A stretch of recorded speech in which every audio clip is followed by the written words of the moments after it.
Genius academy YouTube channel पर आपका हार्दिक स्वागत है। पिछली जो हिंदी की कक्षा थी उसमें हमने अर्थ के आधार पर शब्दों के भेदों के बारे में पढ़ा, रूपांतरण के आधार पर शब्दों के बारे में पढ़ा, विकारी और अविकारी शब्दों के बारे में। मैंने ये भी बताया था पिछली बार कि जो विकारी जब शब्द होते हैं उनमें लिंग, वचन, कारक, पुरुष, काल के कारण परिवर्तन आता है। इनके कारण उनकी रूपावली चलती है और अविकारी शब्दों के रूप में परिवर्तन नहीं आता, ना तो लिंग के कारण, ना वचन के कारण, ना कारक के कारण, ना पुरुष के कारण, ना काल के कारण, इसलिए उनको अविकारी या अव्यक्त। और इसी कड़ी को हम आगे बढ़ाते हुए आज पढ़ते हैं कारक के बारे में, क्योंकि कारक के बारे में हमेशा प्रश्न आता है, चाहे वो एस्टेट हो, चाहे वो सीटेट हो, आरटेट हो, या हरियाणा पुलिस की परीक्षा हो, क्लर्क की हो, कोई भी परीक्षा हो, उसमें से प्रश्न पूछते हैं। हर चीज को ध्यान में देखना है। सबसे पहली बात कोई आपसे पूछ ले, कारक किसका रूप होता है? कारक किसका रूप होता है? संज्ञा, सर्वनाम। कारक संज्ञा सर्वनाम का रूप होता है। दूसरी बात पूछे, कारक का संबंध किससे होता है? तो कारक का संबंध होता है क्रिया से। किससे होता है? क्रिया से। अब हम इसकी परिभाषा बढ़ा लेते हैं कि संज्ञा सर्वनाम का वह रूप जिससे उसका संबंध किसके साथ हो? क्रिया के साथ। संज्ञा सर्वनाम का वह रूप जिससे उसका संबंध किसके साथ हो? क्रिया के साथ। उसे हम क्या कहते हैं? कारक। इसी परिभाषा में ये बातें निकल कर आई है कि कारक संज्ञा सर्वनाम का रूप, सर्वनाम का रूप, और कारक का संबंध किससे होता है? क्रिया। अब इसका मतलब यह है कि वाक्य में अगर हमसे कारक पूछे, कौन सा कारक है, तो हमारी सबसे बड़ी जो सहायक है वो क्या है? क्रिया। और मैंने इससे पहले बता चुका हूं क्रिया क्या होती है। वाक्य में जिस शब्द से किसी काम का करना या होना पाया जाए उसे क्या कहते हैं? क्रिया। किसी भी शब्द का लिंग जानना, किसी भी शब्द का वचन, और उस वाक्य में कारक क्या है उसका पता हम कौन बताएगी? क्रिया। दूसरी बात, अगर आपसे पूछे कारक में प्रत्यय क्या है, देखिए मैं आपको ऑप्शन देता हूं। ऑप्शन ए है, ऑप्शन बी है, ऑप्शन सी अक, और ऑप्शन डी में दे देता हूं सभी। और मेरा ये मानना है कि ये जो परीक्षाएं होती है ना, ये बेईमानी से भरी हुई होती है। बेईमानी होनी चाहिए, क्योंकि उसी के कारण तो छटनी होगी। अब उसने क्या किया, हमें क भी दिखाई देता है, इसमें ए भी दिखाई देता है, आप भी सही लगता है, उसने ये ऑप्शन दे दिया ना सभी। इसका मतलब ये है कि उसने हमें विचलित कर दिया। दिमाग में आएगा यानी ये ऑप्शन सभी दिया है, उसके देने का कोई न कोई तो कारण होगा। कुछ लगाएंगे कै पर, कुछ लगाएंगे सभी पर, कुछ लगाएंगे ए पर, कुछ लगाएंगे अक पर, तो क्या हो जाएगी? छटनी हो जाएगी। जिसको सही पता है कि क्री धातु और अक प्रत्यय,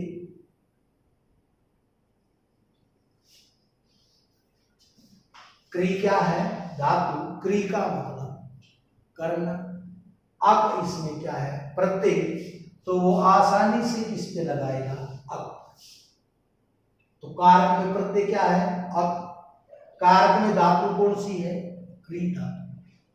दूसरी बात कि, और ये प्रश्न आया हुआ है परीक्षा में, कारक के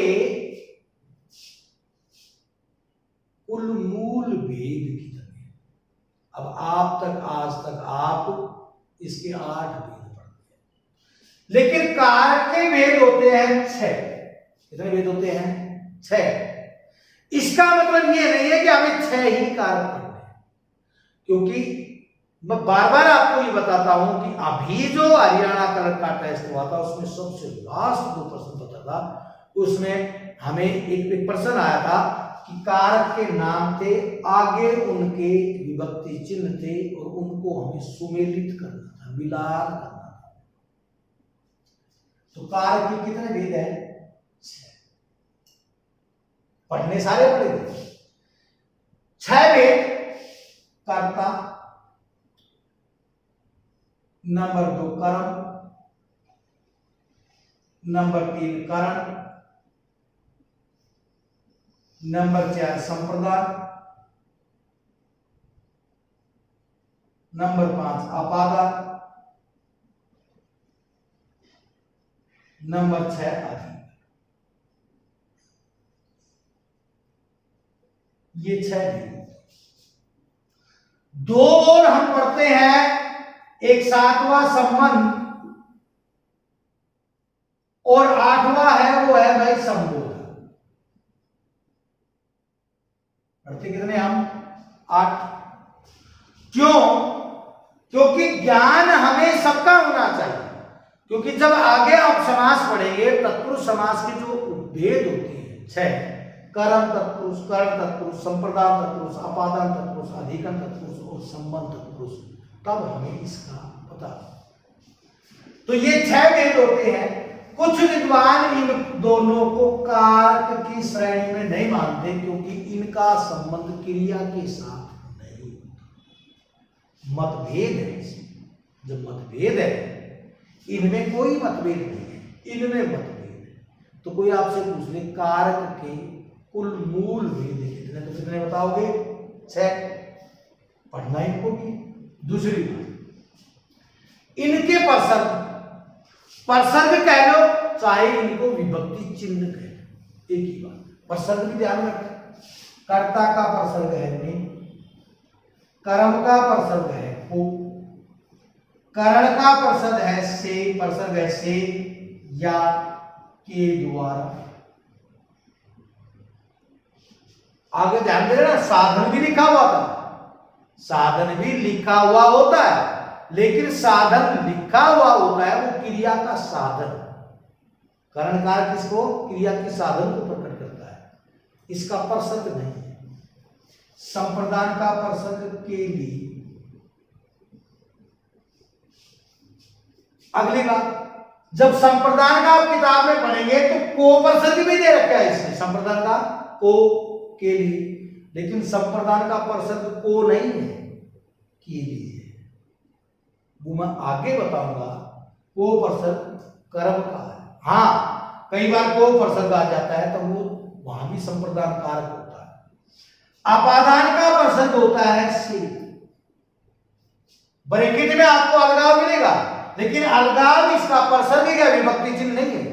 अलगाव तो ये है कि जब ये किसी वाक्य में आ जाए वहां अलगाव तो अपादान से, इसका प्रसर्ग, अलगाव नहीं। अधिकरण का होता है में, पे या पर। अधिकरण कारक के प्रसर्ग में, पे या पर। और संबंध का के, की या रा, रे, री, ये प्रसर्ग। संबोधन का हे, अरे, ओ। एक एक बात आपको बता दी। कारक किसका रूप? संज्ञा सर्वनाम का। कारक का संबंध किससे? क्रिया से। इसमें प्रत्यय क्या है? अब इसके भेद कितने हैं? 6 आपके सामने। ये इनके क्या है? प्रसर्ग। इन दो को कारक की श्रेणी में नहीं मानते, क्योंकि इनका संबंध क्रिया के साथ नहीं होता। ये इनके प्रसर्ग है, काके की, दारे की, हे, अरे। अब हमें अगली बात कि हमारे दिमाग में ये होना चाहिए, परीक्षा में प्रश्न पूछेंगे क्या, किस तरीके से प्रश्न पूछेंगे। प्रश्न कहीं से भी, कुछ भी, किसी तरीके से भी बनाकर आपसे पूछ सकते हैं। हमें पता होना चाहिए, अगर पता है सभी चीजों को तो कुछ भी पूछ सकते। विभक्ति चिन्ह भी पूछ सकते हैं कि कौन से कारक का विभक्ति चिन्ह कौन सा, वो आपके साथ प्रत्यय भी पूछ सकते। कोई वाक्य बनाकर दे दे, पूछ ले उसमें कारक कौन सा है। जैसे पिछली बार कर्म कारक के बारे में पूछा गया था, गीता गीत गाती है कि गीता कपड़े सीती है, इस तरह का प्रश्न आया था, उसमें पूछा था ये कौन सा कारक। अब सुनिए, एक एक कारक को लेकर चलते हैं और इसमें जो अपवाद हैं उन अपवादों को भी ध्यान में रखें। कर्ता का प्रसर्ग ने, कर्ता क्रिया के करने वाले को क्या कहते हैं, कर्ता कारक कहते हैं। दूसरी बात, जैसे मान लीजिए मैंने प्रश्न लिखा कि मोहन पत्थर फेंकता। ध्यान से सुनना ये बात। अगले ने पूछा इसमें कारक कौन सा, वो ऑप्शन में कर्ता भी दे दे और वो ऑप्शन में कर्म भी दे दे। अब कुछ एक दिमाग में आता है कि क्रिया फेंकता है और इस फेंकने वाली क्रिया को करने वाला मोहन है, क्रिया के करने वाले को कर्ता कारक कहते हैं और क्रिया सहकर्मक है, कहकर्मक, या उस वाक्य में कर्म कौन सा है। तो इससे पर्सन मैंने पहले भी बताया था क्या करने पड़ेंगे, क्या या इसको। अब मैंने पूछा क्या फेंकता है, जवाब आया पत्थर और ऑप्शन में उसने कर्ता भी दे दिया कर्म भी दे दिया। पूरा वाक्य उसने पूछा भाई इसमें कौन सा कारक है, ऑप्शन में दोनों दे दिए, उत्तर मिला हमें। कुछ पूछते हैं जी इसमें कर्ता क्यों, कर्ता इसलिए कि बगैर कर्ता के तो आपको एक वाक्य में कर्ता और क्रिया तो अवश्य मिलेगी, बगैर कर्ता और क्रिया के हम उसको वाक्य नहीं कह सकते। मैं ये कहूं फेंकता है तो वो वाक्य नहीं है, मैं ये कहूं पत्थर फेंकता है तो भी वो वाक्य नहीं है। मोहन पत्थर फेंकता है यानी कि कर्ता आपको मिले। हाँ अगर वो ये पूछ ले रेखांकित कारक कौन सा है तो हमें क्या जवाब देना है, कर्ता। अगर वो ये बगैर रेखा खींच ले तो भाई कर्ता तो आपको मिलेगा, इसके अलावा कौन सा कारक है तो क्या फेंकता है, पत्थर। उत्तर क्या है, ठीक है। दूसरी बात आप ध्यान से सुनिए, जैसे मैंने वाक्य लिखे किसान हल चला रहा है,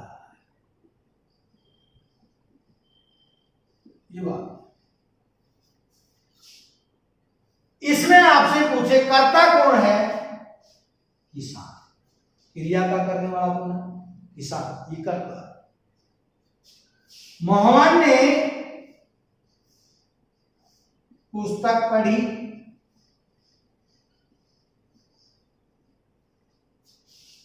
क्रिया कहां है, पढ़ी। क्या क्या पढ़ी, पुस्तक।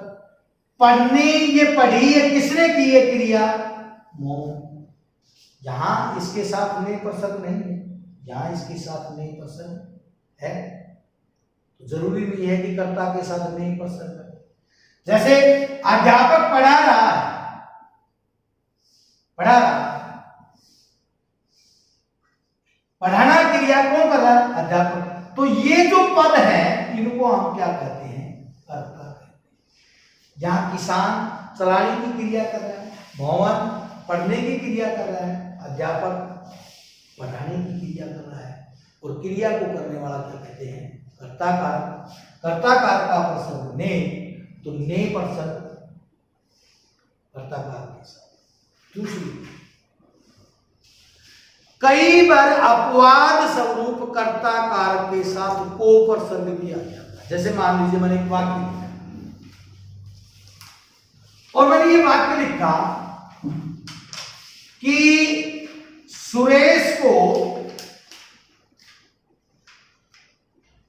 कल दिल्ली जाना है। अब वो यहां पीछे पूछेगा रेखांकित कारक का नाम बताओ। ऑप्शन ए कर्ता और ऑप्शन बी कर्म और ऑप्शन सी संप्रदान और ऑप्शन डी कोई भी नहीं। ये प्रश्न दे दिया, इसलिए दिया कि हमारे दिमाग में ये आता है भाई कर्म कारक के साथ भी कोप्रसर्ग आता है, संप्रदान कारक के भी साथ कोप्रसर्ग आता है, कर्ता के साथ तो ने प्रसर्ग आता है। तो आप सबसे पहले क्या करेंगे, कर्ता कारक इसको तो छोड़ देंगे क्योंकि आपके दिमाग में क्या है, कर्ता के साथ ने प्रसर्ग आता है, कोप्रसर्ग तो कर्म या संप्रदान ना। जबकि देखो जाने की क्रिया कौन करेगा, सुरेश। कौन करेगा भाई, जाना है, इस क्रिया को करने वाला कौन होगा, तो कौन होगा, सुरेश होगा। तो सुरेश क्रिया के करने वाले को हम क्या कहते हैं, कर्ता कारक। तो कर्ता कारक के साथ कोप्रसर्ग भी कहीं पर आ जाता है, जरूरी नहीं ने प्रसर्ग। ने प्रसर्ग लग जाए तो आपको पता चल जाए कर्ता कारक, कई बार नहीं भी लगता और कई बार कोप्रसर्ग भी लग जाता है। ठीक है, दूसरी बात अगला है कर्म कारक। और कर्म को मैंने जानने के लिए आपको बताया था कि कुछ नहीं करना, हमें क्रिया से पूछना है क्या कार्य या किसको। जैसे गीता कपड़े सी रही है, मां खाना बना रही है,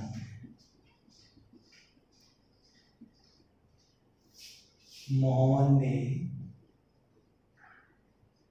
श्याम को मारा, बच्चा फल खा रहा है, राम पुस्तक पढ़ रहा। अब इन वाक्यों को ध्यान से देखिए, क्रिया खा रहा है, इसको करने वाला कौन, बच्चा। क्या खा रहा है, फल। क्या सी रही है, कपड़े। क्या सी रही है, कपड़े। क्या बना रही है, खाना। किसको मारा, श्याम को। क्या पढ़ रहा है, पुस्तक। तो पुस्तक, फल, कपड़े, खाना, श्याम को, ये सब क्या है, कर्ता, कर्म, सॉरी कर्म। बच्चा, गीता, मां, मोहन और राम ये कर्ता, पुस्तक, फल, कपड़े, खाना और श्याम ये क्या है, कर्म।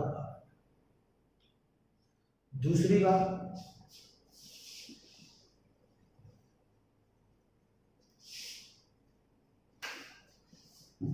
संप्रदान।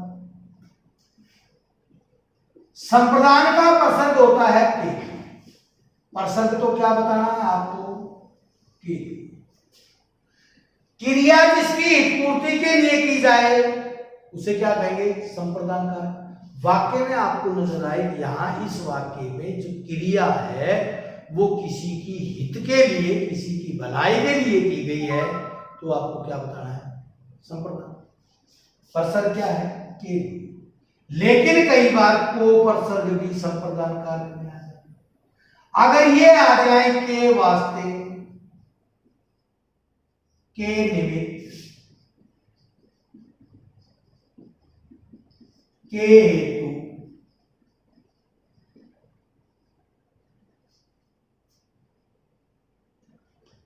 ये शब्द भी आ जाए, के वास्ते, के निमित्त, के हेतु, ये तो है संबंध बोधक अव्यय। अगर ये संबंध बोधक अव्यय आ जाए तो भी वहां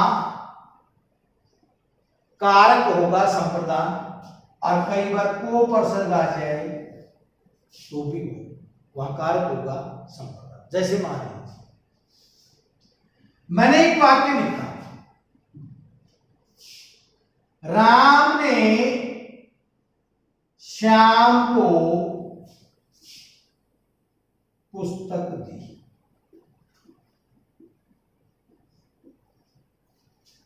और आपसे पूछे इस वाक्य में कारक क्या, कौन सा कारक? अब देखिए, देना जो क्रिया होती है, देना, पहले इसको नोट कर लीजिए, देना क्रिया जब आएगी तो लगभग उसमें संप्रदान कारक। राम ने श्याम को पुस्तक दी, मोहन ने भिखारियों को भोजन दिया, कपड़े दिए, सीता ने गीता को साड़ी दी या घड़ी दी, माँ ने बच्चों को खाना दिया, पिताजी बच्चों के वास्ते कमाते हैं या पिताजी बच्चों के निमित्त कमाते हैं या पिताजी बच्चों के हेतु कमाते हैं, पिताजी ने बच्चों को आइसक्रीम दी, दादी ने माँ को कहानी सुनाई, नौकर ने अपनी कार दे दी। तो देना जो क्रिया है वो हमेशा संप्रदान है। एक, अब इसमें ये करता, दे, इस आदमी ने श्याम का पुस्तक देकर भगा दिया। दूसरी बात, क्या दी? पुस्तक। किसको दी? श्याम को। ये मुख्य कर्म और ये गौण कर्म। मैंने पहले भी बताया था, मुख्य कर्म की पहचान क्या होती है? मुख्य कर्म निर्जीव होता है, अप्राणीवाचक होता है, अचेतन होता है, और गौण कर्म होता है वो सजीव होता है, प्राणीवाचक होता है, चेतन होता है। अगर वाक्य में दोनों कर्म है, दो कर्म है, मुख्य कर्म भी और गौण कर्म भी, तो भी वहां आपको संप्रदान कारक मिलेगा। क्या मिलेगा? संप्रदान कारक। जैसे मान लीजिए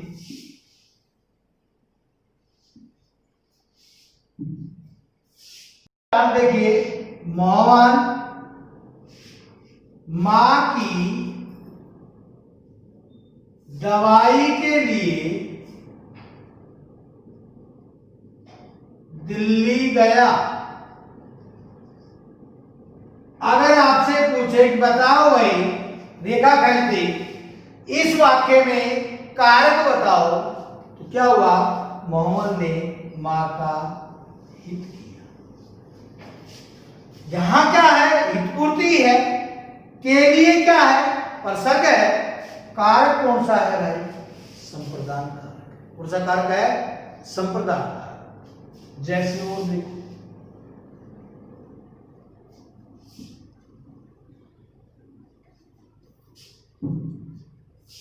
गीता ने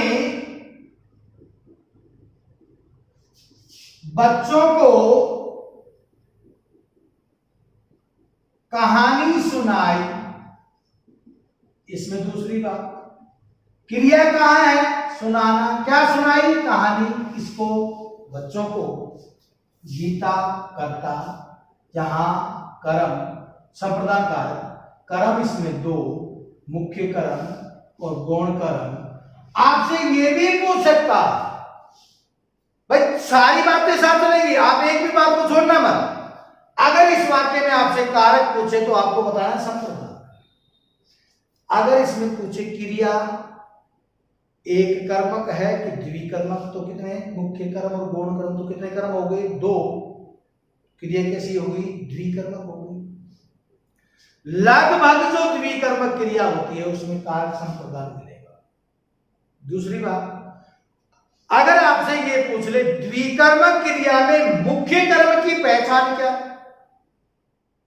तो मैंने बता दिया, ये निर्जीव होता है, प्राणीवाचक होता है, चेतन होता है। गौण कर्म सजीव होता है, प्राणीवाचक होता है, चेतन होता है।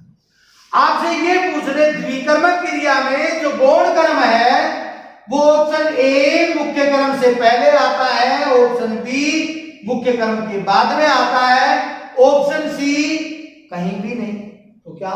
मुख्य कर्म से पहले, और मुख्य कर्म गौण कर्म के बाद में, पहले भी। तो इन छोटी छोटी चीजों को आपको ध्यान में रखना है। मैंने आपको तीन कारक बताए हैं, कर्ता, कर्म और संप्रदान। इनके प्रतिशत बता दिए, इनमें जो बातें थी वो मैंने बता दी, और इन्हीं छोटी छोटी बातों को आपको ध्यान में रखना है। दूसरी मैं आपको एक बात बता देता हूं कि जैसे ये गीता है, अगर आपसे पूछे, क्योंकि मैं ये इसलिए अलग से बता रहा हूं, ये संज्ञा है, और संज्ञा का रूप भी क्या होता है? कर्ता होता है। इसको हम संज्ञा बता सकते हैं, जाती है व्यक्तिवाचक संज्ञा, कार के रूप में कर्ता कार। गीता एक वचन, गीता स्त्रीलिंग, ये भी संज्ञा बहुवचन और पुल्लिंग। ठीक है, तो इस तरह की बातों को आपको ध्यान में रखना है। मैंने 3 कारक बताए।